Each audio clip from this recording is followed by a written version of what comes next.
ఓం నమ శివాయ. ఓం శ్రీ మాత్రే నమః. శ్రీ అమ్మవారు కనకదుర్గమ్మ దేవి నవరాత్రులు మనకు ఇప్పుడు ప్రారంభమవుతున్నాయి. ఈ అమావాస్య నాడు దాటిన తర్వాత నుంచి అమ్మవారి ప్రతిష్టాపన చేసి అంటే నవరాత్రుల పూజలు జరుగుతాయి అన్నమాట. ఈ నవరాత్రి పూజల్లో భాగంగా దేవుని ఎవరైతే నమ్మేవాళ్ళు దేవుళ్ళు వచ్చే వాళ్లకు ఇదొక మంచి నవరాత్రులు అంటేనే చాలా మంచి పవిత్రమైనటువంటి రోజు అన్నమాట. ముఖ్యంగా వచ్చేసి ఎవరికైతే వాక్ శుద్ధి రావటం లేదో అట్లనే అమ్మవారి పూజలు ఎల్లమ్మ తల్లి గాని పోషమ్మ తల్లి గాని వాళ్ళకి ఈదమ్మ తల్లి గాని ఈ దేవతలు ఎవరైతే అమ్మవార్లు వస్తారో వాళ్లకు మంచి రోజు అన్నమాట. ఎందుకంటే ఈ నవరాత్రులలో మనం గనక భక్తి శ్రద్ధలతోటి అమ్మవారికి పూజ చేసుకుంటే మనకు వాక్ శుద్ధి ఖచ్చితంగా వస్తుంది. కొంతమంది ఎట్లంటే నవరాత్రి పూజలు చేసే వాళ్ళు కొంతమందికి అమ్మవారి విగ్రహాలు తెచ్చుకొని పూజ చేసుకుంటారు. కొంతమంది వచ్చేసి అమ్మవారి ప్రతిబింబం అంటే ఫోటోలు ఉంటాయి కదా, కనకదుర్గమ్మ తల్లి ఫోటోలు తెచ్చుకొని కూడా పూజ చేసుకుంటారు. అట్లనే మీరు అమావాస్య వెళ్ళిన తర్వాత అమావాస్య నాడు పెద్ద అమావాస్య నాడు అమ్మవారిని తెచ్చుకొని అమ్మవారి ఇంటి లోపట అంటే మన దేవుని గుడి లోపట మనం మీకు గర్భగుడి ఉంటే ఇంటి లోపల ఆలయం దేవుని పూజా మందిరం ఉంటే ఆ పూజా మందిరం లోపట అమ్మవారిని పెట్టుకొని అమ్మవారిని దీపం పెట్టుకొని అట్లనే కొంతమంది దుష్ట మానవుల ప్రభావం ఉంటది.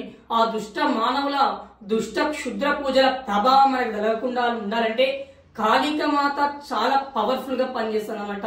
అంటే నవ తల్లి 9 రోజులు పూజ చేసుకున్నటువంటి అమ్మవారు ఒక్కొక్క రోజు ఒక్కొక్క రూపంతో మనకి దర్శనమిస్తుంది గనక అందులో ఒక రూపమైనటువంటి కాళికామాత రూపం అనమాట. ఆ కాళికామాతని పాదాలు తెచ్చుకొని మీ ఇంటి లోపల గుమ్మం పైన లేకపోతే మీ దేవిని గర్భగుడి అలాగా ఉంటే దేవిని గర్భగుడి గద్దె పైన పెట్టుకోవచ్చు. అట్లనే దేవిని గర్భగుడి రూమ్ అనేది అలా ఉంటే ఆ రూమ్ దర్వాజా పైన పెట్టుకోండి. కాళికామాత తల్లి అమ్మవారి పాదాలు ఉంటే మీకు సంరక్షణ జరుగుతుంది.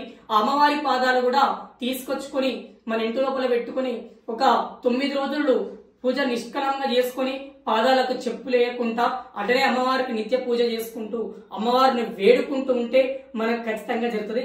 అందులోనే వచ్చేసి మీకు కూడా నేను అమ్మవారి పాదాలు కనకదుర్గమ్మ తల్లి రూపమైనటువంటి కాళికామాత ఫోటో కూడా ఉంటది. అమ్మవారి పాదాలు అన్నమాట ఇవి. అమ్మవారి పాదాలు అంటే ఏ దుష్ట శక్తులు వచ్చినా ఏ గాలి వచ్చినా నరలోకం ఎంతమంది ఏడ్చినా దుష్ట మానవులు ఎన్ని ప్రయోగాలు మనకు చేసినా అమ్మవారి పాదం తొక్కి పట్టిందంటే ఆ పరమశివుడు కూడా ఒక సమయంలో అమ్మవారికి భయపడాలంటే అంత శక్తి ఉన్నటువంటి కాళికామాత పాదాలు మనకు ఈ నవరాత్రులలో తెచ్చుకొని పెట్టుకోండి, మీకు శుభం కలుగుతుంది. ఈ పాదాలు తెచ్చుకొని 9 రోజులు పూజ చేసుకుని 9 రోజులు అయిపోయిన తర్వాత అది పర్మనెంట్ గా మీ యొక్క దేవిని రూమ్ లోపల పెట్టుకొని పూజ చేసుకుంటే చాలా అంటే చాలా లాభాలు కలుగుతాయి. మనకు నరమానవులు దుష్ట మానవులు చేసింది కూడా పక్కకు దొరుకుతాయి. ఎందుకంటే ఈ కాలం చాలా డేంజర్ అయిపోయింది కనుక ఎవరిని నమ్మొచ్చే కాలం లేదు. మన వెనకాల ఉండి మనకు వెనుపెట్టేటువంటి పాపలోకం కూడా ఉంది కనుక ఈ అమ్మవారి పాదాలు దొరుకుతాయి. ఈ కాళికామాత పాదాలు వచ్చేసి మనకు ఆన్లైన్ లో కూడా దొరుకుతాయి. అట్లనే దేవాలయాలు ఉన్నటువంటి గర్భగుళ్ళు ఉన్నటువంటి పెద్ద పెద్ద దేవస్థానంలో శ్రీశైలంలో చెరువుగట్టు లోపల విజయవాడ కనక దుర్గమ్మ దగ్గర కూడా దొరుకుతాయి అన్నమాట.